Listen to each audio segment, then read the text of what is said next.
Fahim Siddiqui senior anchor person ہیں Bol news کے، انہوں نے ہمیں جوائن کیا ہے۔ سینئر صحافی نے ہمیں جوائن کیا ہے، ان سے بھی اس پر رائے لیں گے۔ سر، رات کے اس وقت بول کے ہیڈ آفس پر چھاپا مارا گیا ہے، ملازمین کو ہراساں کیا گیا ہے اور اس کے بعد سیکیورٹی گارڈ سے اسلحہ چھینا گیا، دندناتے پھرے، کیا کامنٹ کریں گے ان تمام تر معاملات پر؟ دیکھیں، میں سمجھتا ہوں کہ ایک میڈیا ہاؤس کے اوپر یہ کارروائی جو ہے یہ بالکل بھی جو ہے وہ ناقابل قبول ہے، اور اس طرح کی کارروائیوں سے اگر وہ یہ سمجھتے ہیں کہ وہ ملک میں یا آزادی صحافت کو یا آزادی اظہار رائے کو کوئی نقصان پہنچانے میں کامیاب ہو جائیں گے تو یہ ان کی بہت بڑی بھول ہے۔ دیکھیں، اس وقت جو ملک کی صورتحال ہے اس میں بول کے ساتھ بول کو خاص طور پہ ٹارگٹ کیا جا رہا ہے، اور یہ جو ٹارگٹ کرنا ہے صرف اس وجہ سے ہے کہ بول ایک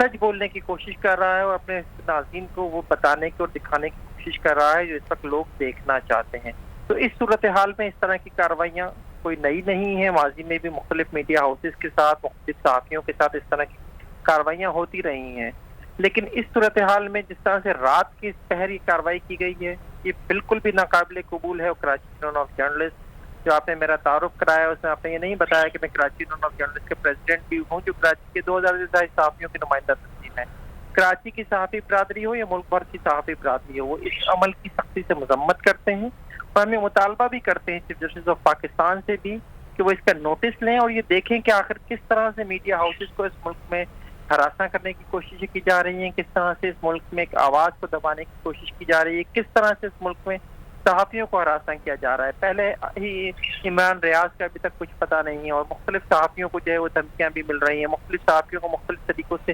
ہراساں کیا جا رہا ہے۔ ایسے میں ایک میڈیا ہاؤس کے ساتھ اس طرح کا واقعہ پیش آنا یہ نہایت ہی خطرناک بات ہے، اور میں کیونکہ سندھ پولیس کی کارروائی ہے تو میں پارٹی کے جو چیئرمین ہیں جناب بلاول بھٹو زرداری ان سے بھی کہوں گا کہ وہ اس کا نوٹس لیں، وہ دیکھیں کہ آخر ان کے صوبے کی پولیس آخر کر کیا رہی ہے، کیسے ایک میڈیا ہاؤس کے اندر جو وہ بغیر وارنٹ کے داخل ہوا گیا اور کس طرح سے لوگوں کو ہراساں کیا گیا۔ اگر انہیں کوئی بات کی بھی تو دن کی روشنی میں آتے، ماضی میں بھی یہاں پر کسٹم حکام جو اس طرح سے رات کی تاریکی میں آ چکے ہیں۔ یہ آخر کیا وجہ ہے کہ وہ بول کے دفتر میں انہیں رات کو ہی نظر آتا ہے بول کا دفتر، وہ بول کے دفتر میں گھستے دن میں آتے ہوئے ان کی ٹانگیں کیوں کانپتی ہیں؟ فہیم، پہلے بول کے دفتر پہ چھاپا مارا گیا، اس کے بعد جو ہے کچھ دیر بعد ہی ہمارے پاس خبر آئی کہ بول کے کو چیئرمین شعیب شیخ کے گھر کو بھی گھیرے میں لے لیا گیا۔ تو ایک ساتھ یہ تمام کارروائیاں، اس پہ کیا کامنٹ کریں گے کہ پہلے بول پہ چھاپا مارا پھر وہاں چھاپا مارا، کیا ڈرانے دھمکانے کی کس بات کی کیا کوششیں ہیں یہ؟